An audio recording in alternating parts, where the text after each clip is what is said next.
자, 교재는 829페이지 상고입니다. 자, 상고의 자, 2심 판결에 불복하여 대법원에 제기하는 상소를 말하죠. 예외로서는 비약적 상고가 있고요. 기능 읽어보시고요. 자, 구조를 볼 텐데, 자, 법률시입니다. 동그라미 1번, 사후시입니다. 동그라미 2번, 이 두 가지만 알고 계시면 됩니다. 첫 번째 법률심. 원심 판결의 법률 문제만을 판단하는 법률시입니다. 물론 예외가 있긴 한데 일단 무시하시고 일단 뭐다? 상고심은 법률시입니다. 이것만 알고 계시면 됩니다. 자, 두 번째 사후심이기 때문에요. 자, 원칙적으로 상고 이유서에 포함된 사유만 심판하면 돼요. 두 번째는 변론 없이 이 서면심리에 의해서 판결할 수 있고, 원심 판결을 파기할 때는 파기환송, 파기유송이 원칙이고, 사후심이기 때문에요. 상고심에서는 새로운 증거를 제출하거나 새로운 증거조사하는 것은 안 됩니다. 또 사후심이기 때문에 상고심에서는 원 판결시를 기준으로 판단해야 되고요. 상고심에서는 사실 판단이 허용되지 않죠. 법률심이기 때문에요. 따라서 검사의 공소장 변경이 미칠 것이고 X 허용되지가 않는다. 이러한 특징들을 좀 봐두시면 될 것 같아요. 자, 그래서 이러한 특징들을 잘 파악하시고 그 다음 페이지에 나와 있는 법조문을 보시면 되겠습니다. 자, 그러면 판례 좀 볼까요? 자, 판례. 이거 형법에도 나오는 건데요. 위에서 뭐라고 했습니까? 상고심은 사후심이기 때문에 원 판결시를 기준으로 판단한다 그랬잖아요. 그래서 상고심에서의 심판 대상은 항소심 판결 당시를 기준으로 하는 것이기 때문에 이 항소심 판결할 때 이 피고인이 미성년자였습니다. 미성년자. 그러면 항소심 판결 당시 미성년자였기 때문에 미성년자는 소년법에 따라서 부정경이죠. 그렇죠? 부정경 미칠 것이고 부정경이 선고가 된다. 그래서 상고심 이후에 성년이 되었다 손치더라도 그렇죠?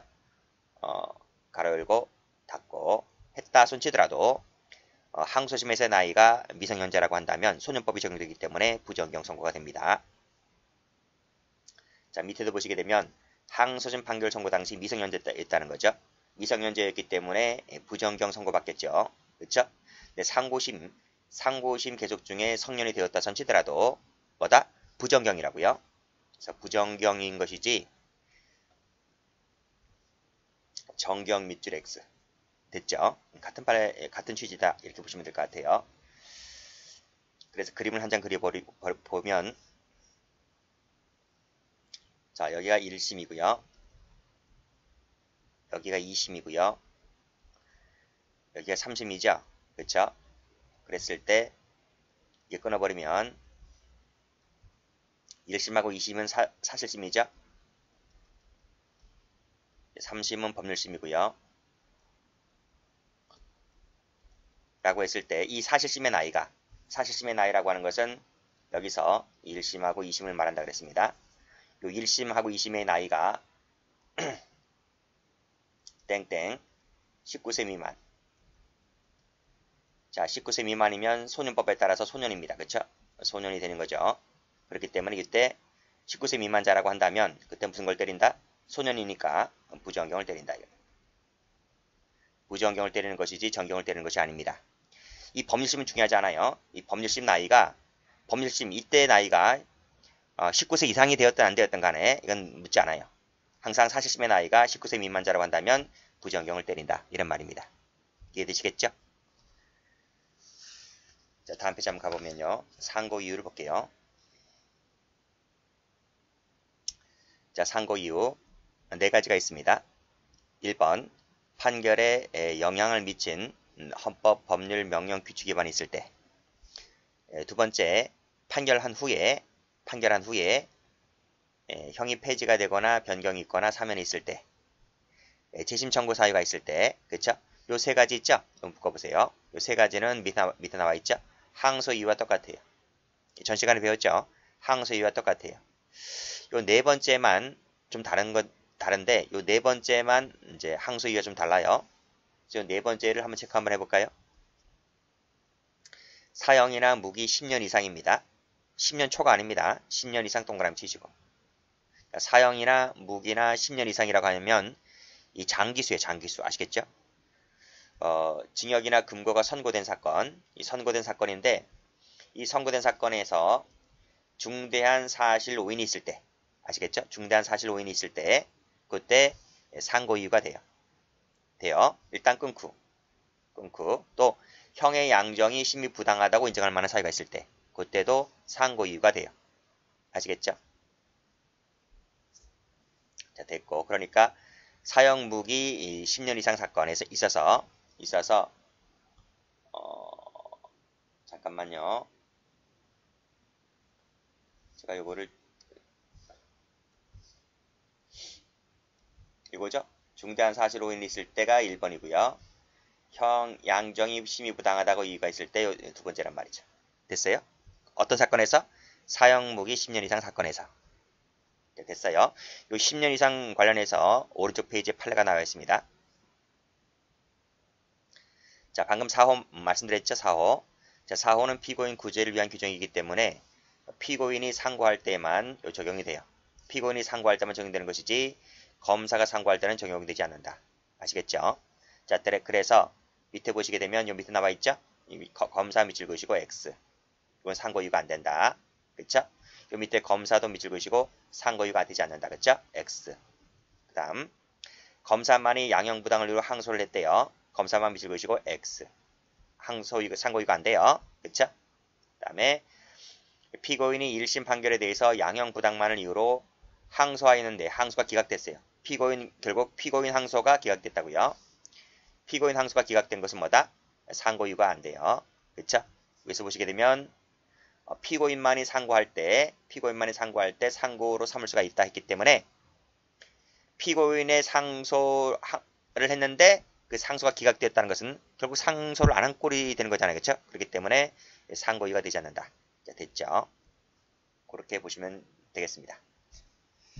자, 판례 봅니다. 판례 보시면 보강 증거 없이 피고인의 자백만을 근거로, 그쵸? 자백만을 근거로 동그라미 쳐볼까요? 공소 사실을 유죄로 판단했을 때는 판결 자체에 영향을 미쳤다라고 보는 것이기 때문에 상고이유가 돼요. 그 다음 요 상경관계죠. 상상적 경합관계인데 수재 중에서 1번만이 기소가 되었음에도 불구하고 자, 기소가 되지 않은 부분까지 유죄로 인정했대요. 그쵸? 이렇게 유죄로 인정했다라고 했을 때 역시 판결에 영향을 미쳤기 때문에 상고이유가 돼요. 자, 필요적 변호 사건인데요. 그쵸? 필요적 변호 사건인데 변호인의 의견을 듣지 않았어요. 그쵸? 듣지 않았다. 라고 했고 또 피고인의 최후 진술을 들은 바도 없어요. 그쵸? 이랬다고 했을 때 판결에 영향을 끼쳤기 때문에 상고이유가 된다. 이런 말입니다. 자, 그 다음 죄수평가를 잘못했습니다. 그래서 처단의 범위의 차이가 생겼어요. 범위의 차이가 생겼다고 했을 때 판결에 영향을 미쳤기 때문에 상고이유가 돼요. 자, 항소심에서 유죄 판결을 받았는데 피고인 이외의자가 그렇죠? 피고인이 받았어요. 피고인이 유죄 판결을 받았단 말이에요. 피고인이 유죄 판결을 받았는데 피고인 이외의자가 그렇죠? 진범으로 다시 제소가 되었다고 했을 때 그리고 상고이유가 돼요. 3호에 따라서.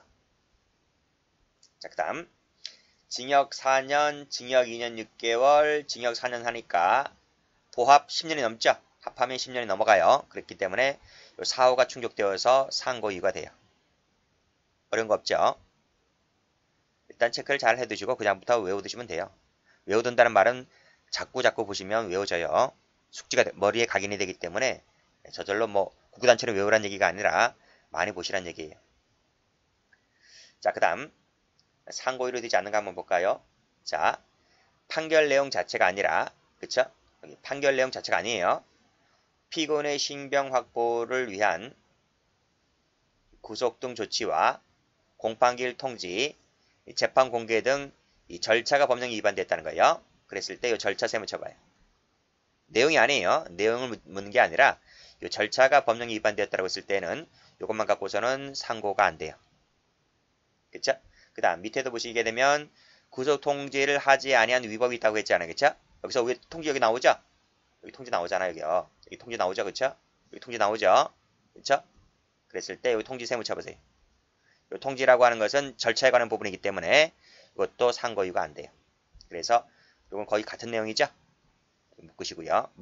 비슷한 것은 묶어서 공부하세요. 그 다음 필요적 변호 사건이었는데 변환 없이 개정하여 심리를 진행했다는 거예요. 그쵸? 변환 없이 개정을 했다. 세 묻혀볼게요. 라고 했을 때 이것만 갖고서는 절차, 수송 절차죠. 절차. 수송 절차의 법령 위반에 해당한다. 이게 절차잖아요. 절차. 그쵸? 절차. 절차. 절차에 관련된 법령 위반에 해당하기 때문에 이것만 갖고서는 상고유가 안 돼요. 됐죠? 여기까지 묶으셔야 되겠네. 그러면 여기까지 이렇게 묶으시면 되겠네요. 이 세 가지는 모두 다 절차 위반이기 때문에 이것은 상고유가 안 된다. 자, 넘겨보죠. 요거는 형법과도 관련되어 있는 것인데 우리가 간접정범 배우죠. 그쵸? 우리 형법 제34조 할 때 배워요. 그리고 보니까 밑에 공동정범에 해당한다고 보아서 30조를 적용했다는 거예요. 그쵸? 원래는 34조를 적용해야 되는데 간접정범 같은 경우는 형법제 34조 34조를 적용함에도 불구하고 공동정범에 해당한다고 봐서 30조를 적용했어요. 그렇지만 형이 똑같잖아요. 간접정범도 정범이고 공동정범이니까 형은 똑같아요. 똑같기 때문에 이것만 갖고서 즉 법조문을 잘못 적용했다는 것만 갖고서는 어차피 형이 똑같기 때문에 똑같이 처벌되는 것이기 때문에 이것만 갖고서는 판결 결과에 영향을 미쳤다고 볼 수가 없기 때문에 이것만 갖고서는 상고유가 되질 않아요. 그래서 여기다 세워쳐야 되겠네요. 간접정범일 때는 34조인데 34조를 적용하지 않고 30조를 적용했다. 30조 세무쳐봐요. 이것은 상고유가 되지 않는다. 이렇게 정리하시고 자, 그 다음은요. 5번부터 8번까지인가요? 이렇게 한번 묶어볼게요. 묶어보시면 10년 미만이죠? 10년 이상일 때 상고유라고 그랬잖아요. 10년 이상일 때 사후에서 10년 미만일 때는 상고가 안 되죠. 1년 6개월도 10년 안 되죠? 여기 징역 1년에 이것도 안 되고요. 징역 10개월도 안 되고 합쳐도 30년 안 돼요. 그래서 상고유가 안 돼요. 선고유도 안 되죠? 사형무기 10년 이상 징역이 아니기 때문에 선고유도 상고유가 되지 않는다. 자, 그 다음 9번을 가보시면 사후심이기 때문에 항소심에서 심판 대상으로 되었던 사항에 한해서 상고유로 삼을 수가 있잖아요. 그렇죠? 따라서 밑에 항소인이 항소유로 주장하거나 판단한 사항, 그쵸? 사항 이외의 사유라 했어요. 이외 셈을 치시고 사후심을 어긋나는 것이기 때문에 상고유가 되지 않아요. 그래서 그쵸? 요것만 세무쳐도 알겠죠? 그러니까 피고인이 항소유로 주장한 것 이외의 사유, 그쵸? 항소심이 직권으로 심판대상으로 삼아 판단한 사유, 이외의 사유.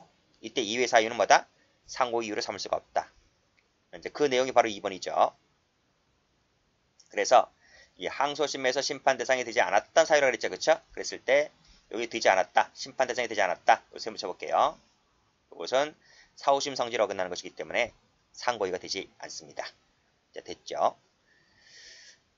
자, 그 다음 절차를 볼 텐데요. 이 절차는 거의 뭐죠? 거의 99%는 항소심 절차와 똑같아요. 그래서 항소심을 공부를 잘 해두면 상고심은 거의 거저먹습니다. 차이가 하나 있는데 그건 조금 이따 말씀드릴게요. 자, 일단 상고장 제출. 자, 밑에 보시면 원심법원이죠. 우리가 그 항소할 때 빨간색을 했기 때문에 여기서는 굳이 빨간색 하지 않고 검은색을 할게요. 항소를 제기함에 있어서는 상고장을 어디다 제출한다? 원심 동그라미. 숫자 똑같죠? 7일 동그라미. 자, 그 다음 상고 이유가 법률상 방식에 위반된다. 상소권 소멸 것이 명백하다. 그쵸? 이때는 상고를 기각하는데요. 요 기각 결정에 대해서 뭐 할 수 있습니까? 즉시항고 가능해요. 즉시항고 가능하다. 똑같아요. 즉시항고 나온 거 다 외우셔야 돼요. 그 다음에 숫자 받으시고요. 14일 동그라미. 그쵸? 그 다음에 통지인데요. 상고인하고 상대방에게 통지하고 통지 전에 만약에 변호인이 선임되었을 때는 통지 전입니다. 후가 아니고요. 그 변호인에 대해서까지 통지를 해줘야 돼요. 이걸 통지 후라고 바꾸면 틀려요. 전자 조심하시고요. 그 다음 밑에 거는 20일이죠. 20일 동그라미 치시고요. 그 다음에 재소자 특징도 공부했죠. 그쵸? 또 받으시고요. 재소자 특징은 어디 나와 있습니까? 817페이지에 나와 있어요. 817페이지 참조하시고 그 다음에 지체 없이도 공부했죠. 지체 없이 부본, 등본을 상대방에 송달해야 한다는 것까지 우리 항소할 때 똑같이 배웠는데 요 2항이 추가됐습니다. 그렇죠? 상고심에서는요. 상고 이유서에는 수동기록과 원심법원의 증거조서에 표현된 사실을 인용해서 그 이유까지 명시해야 된다는 것 참고로 받으시면 되겠습니다. 중요한 건 아니고요. 자, 그 다음에 보시면 요 판례 한번 공부한 적 있죠? 우리 저 앞에서 공부한 적 있어요. 그렇죠? 변호인 선임은 신급마다 변호인과 연명날이나 서면을 제출해야 됩니다. 신급마다. 아시겠죠? 1심일 때 제출하고 2심일 때도 제출하고요. 3심일 때도 제출해야 되는 거예요. 근데 이 변호인 선임서를 제출하지 않았어요. 상고 이유서만을 제출했다는 거예요. 원래 같이 제출해야 되는데. 그렇죠? 근데 그 기간이 상고 이유서 제출 기간이 있죠. 기한이 지난 후에 제출했습니다. 후에 뒤늦게 제출했다고 했을 때 치유돼야 안 돼요? 치유 안 된다 그래서 그렇죠? 우리 앞에서 배울 때 치유가 되지 않는다. 그래서 적법 유효한 것이 아니다. 그쵸? 그 다음 우리 앞에 요 판례 볼 텐데요. 요 판례가 어디 나와 있는가 하면 요 앞에 조문 제가 방금 읽었어요. 그 소송기록과 원심법원의 증거조사에 표현된 사실을 인용해서 그 이유를 명시해야 된다고 되어 있지 않습니까? 요 2항 조문 관련된 판례입니다. 여기 인용해서 그 이유를 명시해야 되는데 그 이유를 명시하지 아니한 채 그냥 항소 이유서를 그대로 원용한 것은 뭐다? 적법하지 않다 이런 말이에요. 이유 명시가 없었기 때문에. 자, 그 다음 요 11도 똑같고요. 똑같은데 여기 똑같아요. 똑같은데 뭐가 다른가 하면 여기 달라요. 상고법원에 제출할 수 있다. 요게 달라요. 요것만 달라요. 요것만 다르고 보여드릴게요. 옆에다가 페이지 적어보세요. 823페이지 찾아보세요.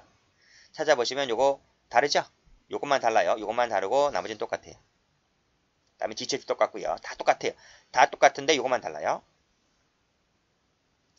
그리고 밑에 준용 규정도 똑같죠? 155조가 어디에 나와 있는가 하면 교재 821페이지 적으세요. 그리고 요거 페이지 818페이지 적으시고요. 읽어보세요. 그리고 읽어보시면 돼요. 자, 밑에 상고 이유서에는 상고 이유를 특정해라. 그리고 구체적이고도 어떤 명시적인 이유 설치가 있어야 한다라고 되어 있습니다. 그쵸? 근데 그런 것 없이 그냥 사실로인, 법령오해 요렇게만 적으면 안 돼요. 이것은 적법한 것이 아니다. 참고로 받으시면 돼요. 자, 됐네요. 자, 그 다음에 심리 볼까요? 자, 심리. 여러분 교재 제가 829페이지 가보세요. 829페이지 그 법률심하고 사후심 내용 말씀드렸잖아요. 그 사후심을 다시 한번 읽고 오시면 됩니다. 자, 볼게요. 상고법원은 상고이유서에 포함된 요 사유에 대해서만 심판하면 됩니다. 왜? 사후심이니까. 그렇죠? 일단 끊고. 근데 1호부터 3호까지는 뭐다? 직권으로라도 가능하다. 됐죠?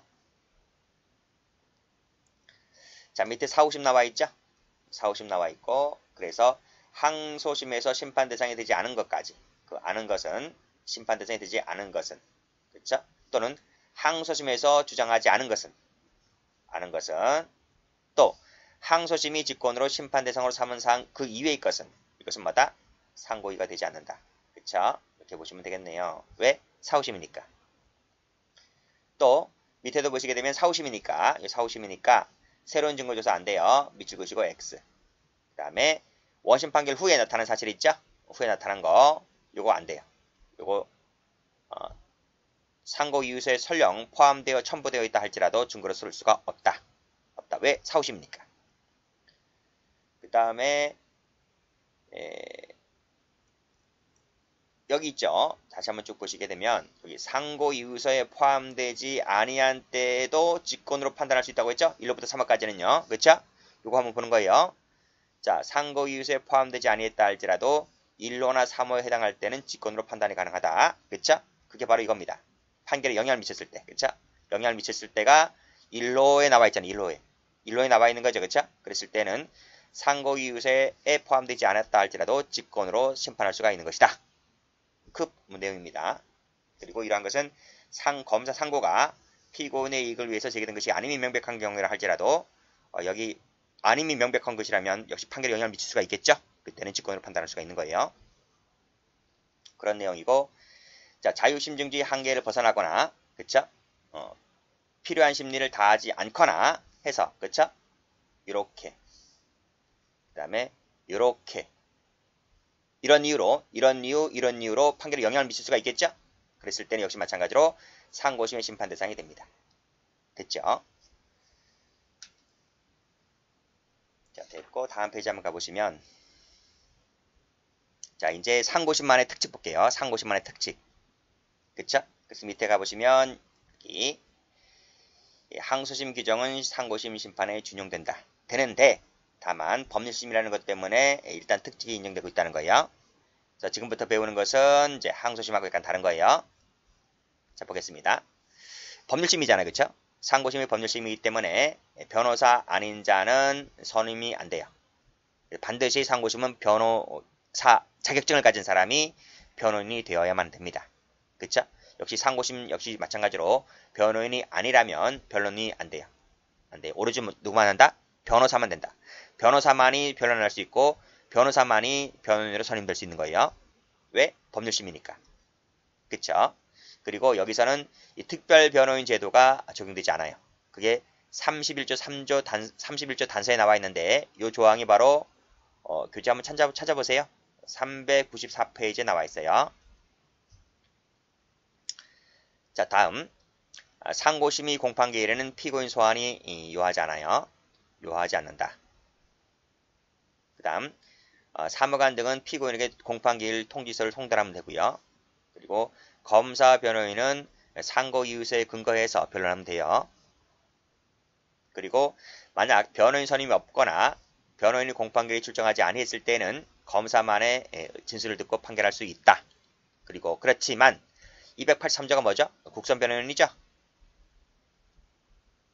국선 변호인 규정에 해당할 때는 예외 조항이 있고요. 됐고 그 다음에 밑에 보시게 되면 상고법원은 상고장, 상고이유서, 기타 기록에 의해서 만을 갖고 판단할 수가 있기 때문에 변론 없이 판결이 가능해요. 요거만 보면 되니까 선민심리라는 거예요. 선민심리 동그라미 치시고 그리고 위에 다시 한번 가보시면 제목에서 피고인 출석 배제라는 거 받으시고요. 그쵸? 그 다음에 이런 제목만 알아두시면 될 것 같아요. 출석 배제, 선민심리만으로도 가능하다. 그 다음에 특정한 사항에 대해서는 변론을 열어서 참고인 의견을 들을 수도 있고 그렇습니다. 여기까지 합니다.